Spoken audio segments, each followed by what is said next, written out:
Bienvenue chez vous, à toute l'équipe du Centre de recherche. Merci de nous avoir rejoints aujourd'hui. Bonjour à Mary, qui va se joindre à nous virtuellement, Mary Robinson de la Fédération canadienne de l'agriculture, Marcel Groslot de l'UPA ici au Québec.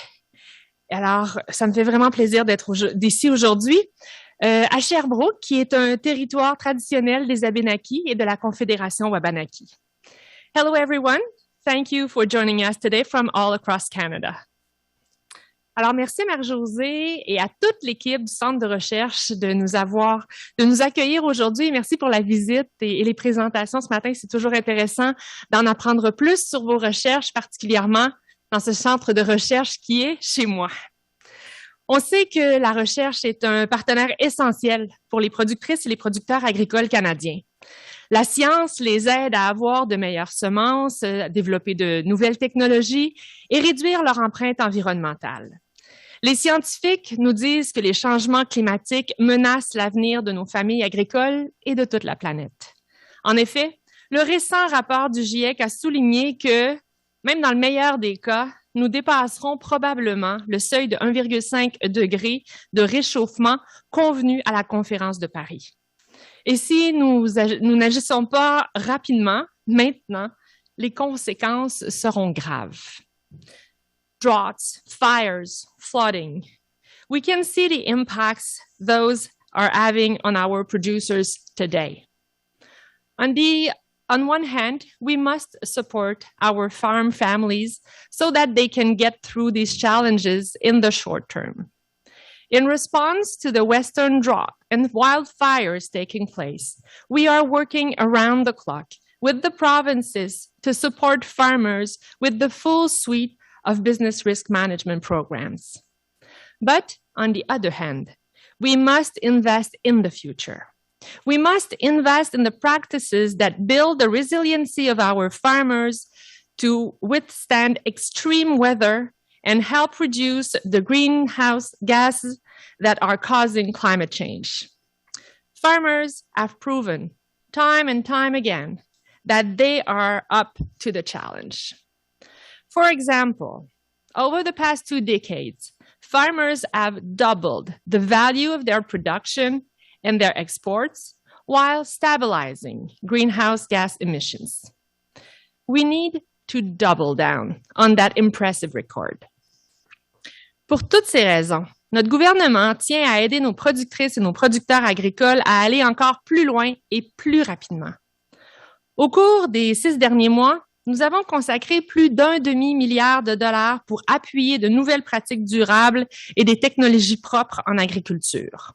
Et aujourd'hui, j'annonce l'appel de proposition pour le nouveau Fonds d'action pour le climat à la ferme, appuyé par un investissement fédéral de 200 millions de dollars, applicable dès maintenant et pour les 2 prochaines saisons de production. Avec cet appel de proposition, nous voulons trouver des partenaires pour la redistribution de ces fonds aux producteurs et productrices pour accélérer l'adoption de pratiques écologiques et réduire davantage les émissions de gaz à effet de serre de façon significative. Parmi les partenaires potentiels, on compte des associations de producteurs, des organisations non gouvernementales, des sociétés d'État provinciales et des groupes autochtones. Ces groupes doivent déjà être en relation avec un grand nombre de producteurs et être en mesure d'élaborer des approches quantifiables qui diminuent les émissions de GES, des solutions qui fonctionnent pour les producteurs. Le soutien qui sera offert directement aux producteurs et aux productrices peut prendre 3 formes. Tout d'abord, les cultures de couverture, des plantes comme le trèfle et la luzerne, qui sont plantées pour couvrir le sol plutôt que dans le but de les récolter. Ils restituent les nutriments au sol, réduisant ainsi la nécessité d'utiliser des engrais synthétiques et transforment le dioxyde de carbone en oxygène au cours du processus. Le gouvernement fédéral pourrait couvrir les coûts d'adoption par des paiements à l'acre ou encore les coûts connexes comme les semences ou les services agronomiques. La deuxième catégorie est la gestion de l'azote. Cela peut comprendre les coûts associés au soutien technique dont les agriculteurs et les agricultrices ont besoin pour mieux gérer les nutriments ou engrais sur leur ferme. La troisième catégorie est le pâturage en rotation.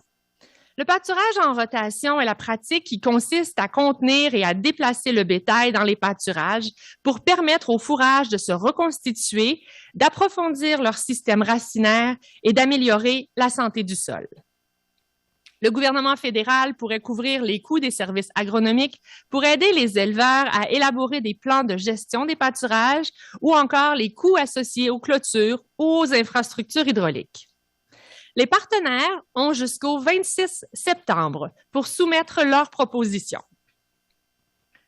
Today, I am announcing a call for proposals for the new On-Farm Climate Action Fund, supported by a federal investment of $200 million from now and for the next 2 production seasons.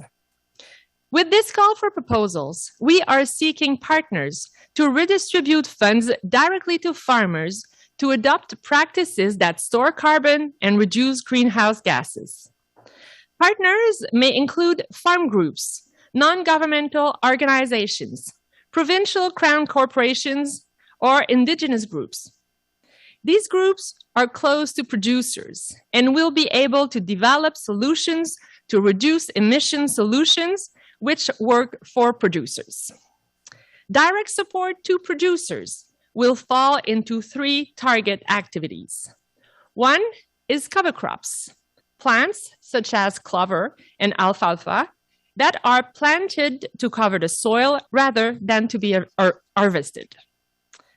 They return nutrients to the soil, reducing the need for synthetic fertilizers and convert carbon dioxide into oxygen in the process. The federal government could help cover adoption costs or related costs like seed or agronomic services. The second is nitrogen management. This could include the cost of providing farmers with the agronomic services to develop farm nutrient management plans or to modify fertilizer equipment. This could also include technical support they need to implement nutrient stewardship on their farms, such as those that align with the principles of the 4R nutrient stewardship approach. The third category is rotational grazing.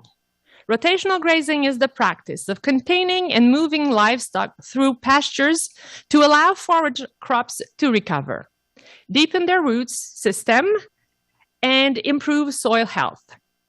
This could mean agronomic services to help ranchers develop grazing management plan or the costs associated with fencing and water infrastructure. We are looking for interested partners to submit proposals by September 26. We hope to begin to flow the funds by the end of the year so farmers can get up and running with new projects and practices next spring. While many farmers are already taking action in these areas, the fund will help take down barriers to support even wider and faster adoption. By supporting these practices, we're not only helping farmers reduce costs, we are helping them to boost their resiliency to climate change and improve their soil health. Our goal by the end of the 3 years is to reduce emissions by up to 2 megatons, equivalent to powering more than 400,000 homes for an entire year. Beyond that, projects started under the fund are anticipated to continue to reduce annual emissions by 1 megaton per year after 2024, and to put almost 800,000 hectares of land under improved management practices. Our government will continue to support our farm families to get them through the challenges we face in the short term and to position them for a sustainable future. Les mesures que nous prenons aujourd'hui pour lutter contre les changements climatiques sont un investissement en vue d'un avenir durable pour l'agriculture. Nous voulons des solutions basées sur la nature qui répondent aux besoins des producteurs pour atteindre nos cibles de 2030 et notre objectif de 0 émission nette d'ici 2050. Nous espérons commencer à allouer le financement d'ici la fin de l'année pour que les productrices et les producteurs puissent en disposer dès le printemps prochain.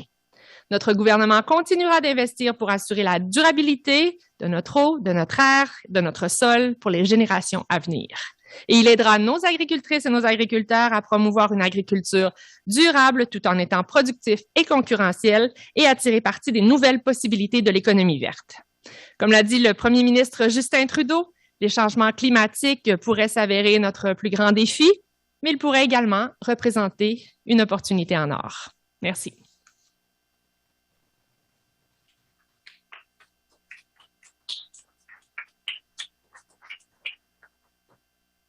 Merci beaucoup, Madame la ministre. Thank you, Minister Bibeau.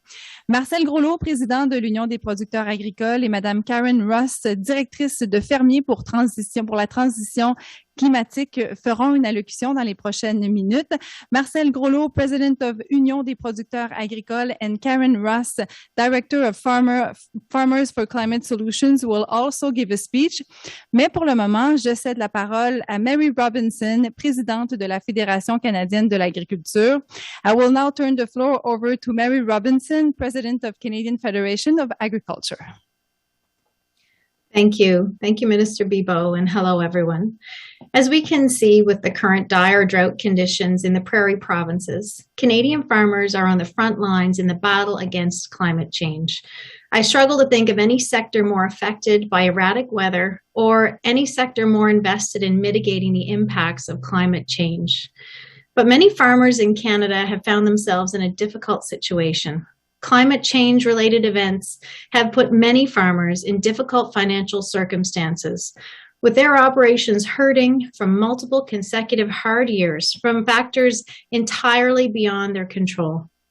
They face increased costs from activities that climate change causes, such as grain drying after an extremely wet harvest, while also being asked to invest in sustainability initiatives that require money they simply do not have. Not to mention, this all follows 2020, one of the most difficult years in many farmers' lives. The Climate Action Fund is the kind of support farmers need to be able to adopt these kinds of practices that will help improve soil health, sequester carbon, and enhance the sector's capabilities as a net carbon sink for Canada and the world. This fund will help facilitate proactive investments in activities that will aid in the fight against climate change for years to come. Farmers in the prairies right now are facing some of the harshest conditions in recent history, and science is telling us that these circumstances are only going to become more frequent and also more intense. It's imperative programs such as the Climate Action Fund are put into place so farmers can ensure their operations are sustainable for the future while continuing to grow healthy and affordable food for Canadians. This kind of program will help ensure Canadian agriculture will continue to move ahead in creating more sustainable farms, regardless of the impacts of climate change. That constant progress can continue to be made despite what Mother Nature throws our way. Thank you.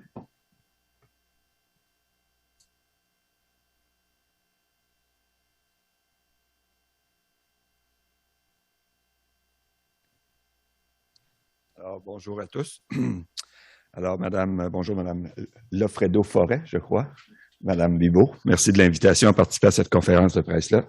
Marie Robinson, qui est notre présidente nationale de la Fédération canadienne des agricultures, et Madame Ross, qui prendra la parole après moi. Alors, en tant que présidente de l'Union des producteurs agricoles du Québec, l'annonce d'aujourd'hui est naturellement une bonne nouvelle. Marie a énoncé les effets des changements climatiques qu'on subit actuellement déjà. Le Québec a été plutôt épargné cette année. On n'a pas subi de sécheresse importante, mais on se souvient que lors des 2 dernières années, on a été affecté de façon assez importante par des sécheresses, notamment au nord du Québec et dans la région du Bas-Saint-Laurent. L'agriculture est très sensible aux changements climatiques, sera très affectée par les changements climatiques et les producteurs agricoles du Québec et du Canada ont déjà commencé à mettre en place certaines mesures pour tenter de mitiguer ces effets-là et de s'ajuster. À titre d'exemple, par exemple, au Québec, on a un projet qui a été mené depuis quelques années, Agri-Climat, pour voir dans chacune des régions du Québec quels seront les impacts des changements climatiques, à quelle situation on devra faire face, par exemple, au lac Saint-Jean dans 10, 15 ou 20 ans, au Bas-Saint-Laurent et ailleurs au Québec. Donc, on est vraiment en train de se préparer à ce qui s'en vient. Les changements climatiques sont inévitables, maintenant, on le sait. Donc, toute mesure qui vise à encourager les producteurs à adopter des pratiques qui permettra de réduire les émissions de gaz à effet de serre ou de capter davantage de carbone sont une contribution du secteur agricole à la société. C'est comme ça qu'on doit le voir et qu'on peut le voir. Donc, c'est pas uniquement pour le secteur agricole que c'est bon, c'est pour l'ensemble de la société. L'agriculture au Québec émet 9% des gaz à effet de serre. Le transport, 42% des gaz à effet de serre. Donc, un petit message ici. Consommer local, c'est aussi une façon de réduire les émissions de gaz à effet de serre. Et ça, j'encourage tout le monde à le faire et à se procurer les bons produits du Québec et du Canada avant tout. L'agriculture aussi offre une possibilité que peu de secteurs offrent, c'est de capter et de séquestrer du carbone. Il y a encore beaucoup de recherches qui doivent se faire à ce niveau-là. Actuellement, la foresterie, on admet dans les bourses carbone les apports que la foresterie peut faire en termes de captation et séquestration. C'est pas encore le cas au niveau du secteur agricole, mais on sait que si on augmente la matière organique dans nos sols, on capte et on séquestre du carbone. Et la façon la plus rapide de le faire, c'est probablement par l'agriculture, encore plus vite qu'on peut le faire par la foresterie, parce qu'un arbre, ça prend quand même beaucoup de temps avant de devenir mature. Donc, l'agriculture, encore une fois, peut contribuer à mitiguer et à permettre au Canada de rencontrer ses objectifs de 2050. L'annonce d'aujourd'hui, c'est une bonne annonce parce que elle encourage les producteurs à adopter des pratiques. Les producteurs les connaissent, ces pratiques-là, mais quelquefois, c'est les équipements que ça prend pour les mettre en place, les rendements que ça apporte à nos récoltes sont pas toujours mesurables. Donc, il y a un investissement, il y a un effort qui est demandé aux producteurs agricoles sans nécessairement qu'il y ait un retour du marché pour le producteur agricole à l'adoption de ces pratiques-là. Donc, d'encourager les producteurs, de soutenir les producteurs vers ces pratiques-là est une façon de faciliter leur adaptation et leur adoption par les producteurs. Et lorsqu'il y a suffisamment de producteurs qui adoptent ces pratiques-là, bien, ça devient un peu la façon de faire pour tout le monde et on y gagne tous.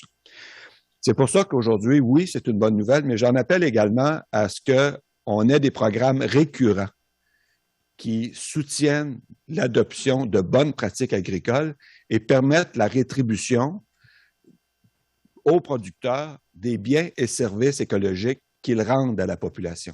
Donc, c'est un petit peu le message que j'ajoute à la bonne nouvelle d'aujourd'hui. Là, on a une annonce, c'est un programme sur 3 ans, mais je pense, moi, que dans une perspective d'avenir et de lutte au changement climatique, ces programmes-là devraient et devront être récurrents pour permettre l'adoption à long terme, mais aussi les changements, parce que nos pratiques vont devoir changer. Aujourd'hui, on dit ça, c'est une bonne chose. Dans 10 ans, ça sera autre chose. Donc, il faut continuer la recherche, il faut continuer d'investir, et ça prend des programmes récurrents pour soutenir l'adoption de bonnes pratiques agricoles et des programmes qui permettent la rétribution aux producteurs des biens et services écologiques qu'ils rendent à la société. Tout le monde sera gagnant. Alors, merci, Mme Bibeau, pour cette annonce-là. Merci au gouvernement canadien d'avoir mis en place ce fonds-là. Déjà, je vous dis que s'il y a une campagne électorale, l'UPA sera là pour réitérer ces demandes-là. Voilà.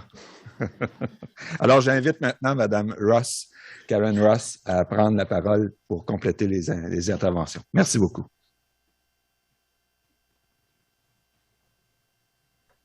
Bien, merci, M. Collot.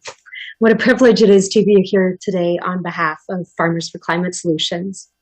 We're a national coalition of farmer-led and farmer-supporting organizations working together to support farmers to reduce emissions and build resilience in the face of climate change. We currently represent over 20,000 farmers and ranchers from coast to coast and 22 member organizations. Now, I'd like to begin with 2 stories from the land this season. I'll start in Saskatchewan. where farmers are facing one of the worst droughts on record. Most of the crops on Ian McCreary's 3,000-acre grain and livestock farm are a quarter to a third of the yield he's used to. His hay fields ignited with the slightest spark, so haying this year involved having a water truck available and calling in water bombers on local community pastures. The hay ultimately turned to dust in the baler, so he, like his neighbors, had to cut withered crops as feed for cattle because of shortage in forage. Woven within this story of devastation is resilience, though. Ian's farm is performing relatively better because he has maintained trees on his land, which has helped manage wind and erosion. He's waiting on rain to plant cover crops to help absorb unused nitrogen, and his grazing rotation has helped to drought-proof significant components of his land. Now over to BC, Arzina Hamir, a vegetable farmer, lost 80% of her berry crop to scorching temperatures. The fruit cooked on the plants. But because she has diversified her operation to include highly complex rotations and has planted cover crops, her business has remained resilient in these tough conditions. Tens of thousands of farmers have stories like Ian's and Arzina's that mix despair with hope. The fact is that many farmers across Canada have not sat idly by while the weather has changed around us. Many farmers have already taken the initiative to implement a set of proven, cost-effective practices that reduce emissions and build soil health, and we want to see these scale. And that's exactly why the program being announced today is so encouraging for many farmers in our membership. Last year, Farmers for Climate Solutions brought together a task force of scientists and experts under the leadership of Ian and Arzina, the two farmers I just spoke of, to shortlist some practices that could be implemented to address the increasing impacts of climate change on our farms. The On-Farm Climate Action Fund being announced today includes support for 3 of the most promising practices that we identified. What's both unique and compelling about this new program is that it prioritizes direct support to farmers to help us adopt these practices across millions of acres of Canadian farmland. Expert agrology advice to support improved nitrogen management, per acre payments to support increased adoption of cover cropping, and fencing and water infrastructure and peer-to-peer learning to support rotational grazing. This is exactly what farmers have identified as being fundamental to scaling up these practices. This program therefore recognizes that farmers are the leaders best positioned to drive change in our sector. It is by empowering farmers with the right support to make new management decisions on our lands that our sector will not only remain competitive, but it will also do its part in supporting Canada to reduce emissions. So something else has also changed alongside climate. Our markets are also changing, with buyers at every scale increasingly demanding farm products that are more sustainable. Earlier this week, the UN report that Minister Bibeau flagged as well recognized that all sectors must continue to do more in the face of climate change, and that failing to significantly change the current high emission course will lead to more frequent and intense droughts.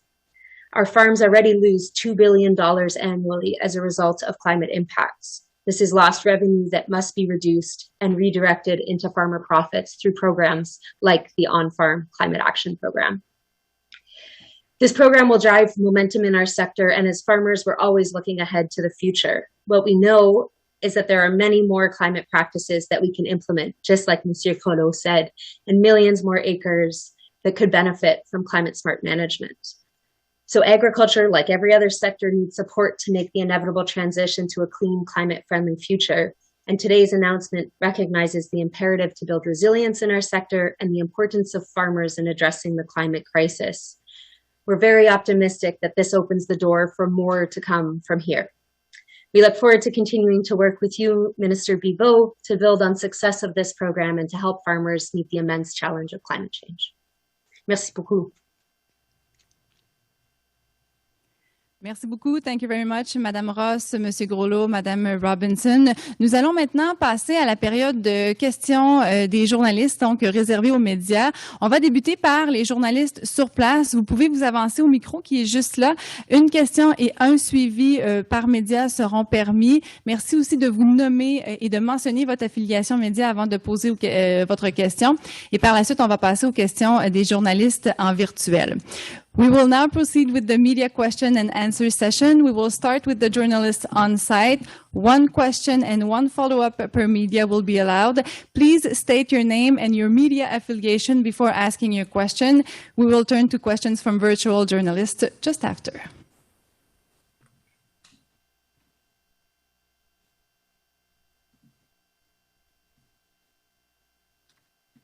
Bonjour, Coralie Beaumont de la Tribune. J'avais une question pour Madame Bibeau, à savoir, finalement, est-ce qu'il y a un suivi qui est mis en place? Est-ce qu'on va s'assurer de manière récurrente, par exemple annuelle, que ces solutions proposées fonctionnent? Est-ce qu'on va aller voir finalement, est-ce que les GES sont bien dans la terre? Merci. Oui, absolument. Et c'est le défi qu'on lance à travers cet appel de proposition. C'est le défi qu'on lance à nos partenaires. Donc, on a bien hâte de voir les solutions, les modèles de gestion qu'ils vont nous proposer. Parce que dans le fond, ce qu'on dit, c'est qu'on va aller de l'avant avec les partenaires peut-être les plus créatifs, les plus ambitieux, sont qui vont rejoindre un grand nombre, accélérer l'adoption des meilleures pratiques et qui vont nous en donner le plus pour notre argent. Et le plus pour notre argent, ça veut dire plus de réduction des émissions ou plus d'augmentation de la séquestration du carbone. D'accord, donc sous question, il y aura bien peut-être un bilan de mi-programme pour s'assurer, tiens, on a réussi à réduire d'autant les GES? On veut absolument utiliser ce programme-là sur 2 saisons de production pour recueillir des données et donc nous servir dans l'avenir pour voir quelles sont les pratiques qui ont le meilleur impact et pouvoir améliorer justement la façon dont on peut aider les producteurs et les productrices et faire en sorte que le secteur de l'agriculture de façon générale soit plus durable, qu'on ait une meilleure qualité de nos sols, de notre eau, de notre air. Donc oui, le volet de recueil de données probantes est important dans ce programme. Merci beaucoup. Merci.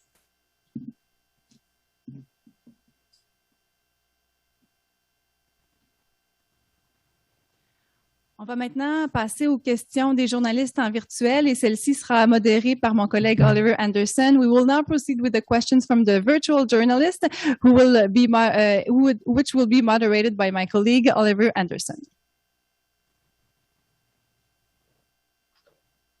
Hello, bonjour. Thank you, Susie. A reminder that this virtual question and answer session is reserved for members of the media. Reporters will need to identify their name and affiliation in the chat box to ask a question. Those using a phone line will need to press *9 to raise their hand, and we will call on you. One question, one follow-up will be permitted. And if you experience any issues, please just indicate so in the chat box, and we can have our media team get in touch to resolve those. Alors, bonjour et merci à Susie. Une rappel que cette période de questions et réponses est réservée aux médias. Les journalistes doivent s'inscrire leur nom et affiliation médiatique dans la messagerie chat pour poser une question. Ceux et celles qui utilisent un téléphone doivent faire *9 pour lever la main. Et une question est suivie par les médias seront permis. Si vous éprouvez des enjeux, merci de les signaler dans le chat pendant l'appel ou d'écrire à l'équipe des relations après l'appel. Alors, avec ça, nous allons ouvrir pour des questions dans la messagerie chat, poser, mettre votre affiliation et votre nom et nous pouvons ouvrir la ligne pour vous.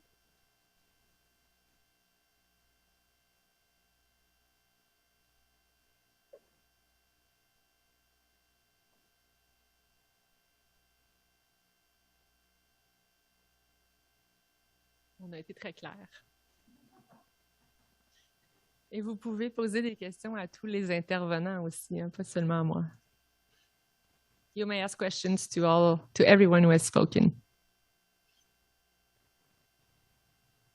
It's such a good news and it's been so clear.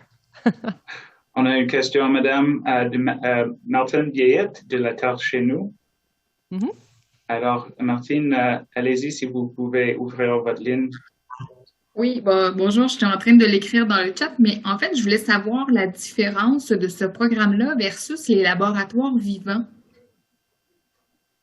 Merci, une belle question. Donc, ce programme-là vise vraiment à offrir des incitatifs financiers directement aux producteurs et productrices agricoles par l'intermédiaire de ces partenaires qu'on recherche en ce moment, alors que le programme des laboratoires vivants vise à amener nos chercheurs sur le terrain en partenariat avec des producteurs pour pouvoir approfondir la recherche et aussi en fonction de régions, plus particulièrement, là, sur des terres et avec des caractéristiques régionales, je dirais, pour servir de laboratoire vivant carrément, c'est-à-dire de pouvoir aussi faire la démonstration et inciter les producteurs avoisinants à adopter ces meilleures pratiques. Donc, un est plus de la recherche, mais de la recherche très terrain, et l'autre, c'est vraiment incitatif financier direct aux producteurs qui vont adopter ces meilleures pratiques. Et donc, il y aura probablement quand même une collaboration des deux. Là, ce qui est trouvé par les chercheurs pourra être utilisé dans l'autre programme. Oui, effectivement. Donc, dans le premier cas, on avait rajouté à l'automne passé 185 millions de dollars pour les laboratoires vivants. Dans le dernier budget, c'est 200 millions de dollars pour les producteurs directement. Mais effectivement, on veut que le travail effectué par nos chercheurs soit le plus près possible du travail de terrain et que ces meilleures pratiques et les conclusions de leurs études puissent être mises en œuvre le plus rapidement possible pour qu'on ait de l'impact sur la réduction de nos émissions. Merci. D'accord, merci. We now have a question from Lindsay Smith from Real Agriculture. Lindsay, feel free to open your line and ask your question. Hi there. Okay. Also, I apologize for the glow. It's very, very hot in Ottawa today. My question, Minister Bibeau, how might this impact farmers' ability to participate in some sort of carbon sequestration or carbon credit type system if we're moving towards that, if we're going to see that? Will those who participate in this funding still be able to participate in some sort of carbon credit system? Well, the offset system, the carbon offset system, is being developed right now under the leadership of my colleague, the Minister of Environment and Climate Change, Jonathan Wilkinson, and obviously in close collaboration with our team at Agriculture and Agri-Food Canada. So all the terms and conditions are not known yet, but it is more our intention to use the program that I've announced today to gather data, understand, the impact of the different practices, and yes, the opportunity for these farmers joining the program at this moment would not penalize them for the other programs that might be coming afterward.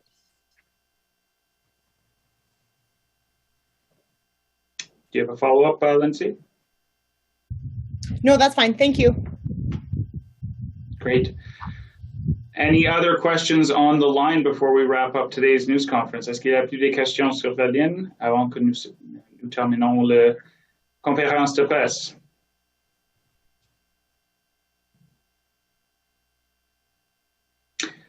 Alors, avec ça, je vais tourner encore. Oh, I'm sorry. We do have one question here coming in. We have one from Brenda O'Farrell from the QFA Advocate. Go ahead, Brenda.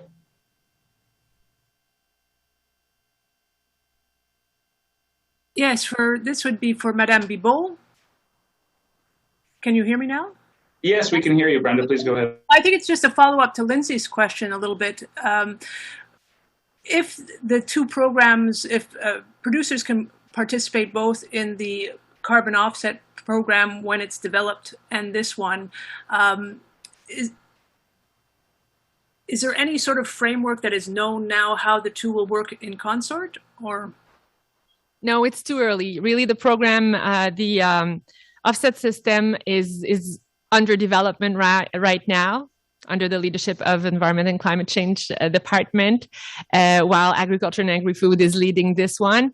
We intend to use the data that will be collected through this first program to see, how it can be helpful and make the second one more efficient. So it's too early to really get into the weeds of the second program, and even for the first one, because we're waiting for our partners' proposals. Okay, thank you. Thank you. Thank you so much, Brenda. With that, I think we can safely say there are no more questions. So we will wrap it up from your virtual virtual side of the press conference. Merci beaucoup, Madame. Ça se termine les questions sur la ligne de conférence virtuelle. Alors, merci beaucoup. Merci beaucoup, Olivier. C'est ce qui met fin à l'événement. Merci à tous et à toutes d'avoir été des nôtres. Thank you, Oliver. This is what concludes the event. Thank you all for joining us.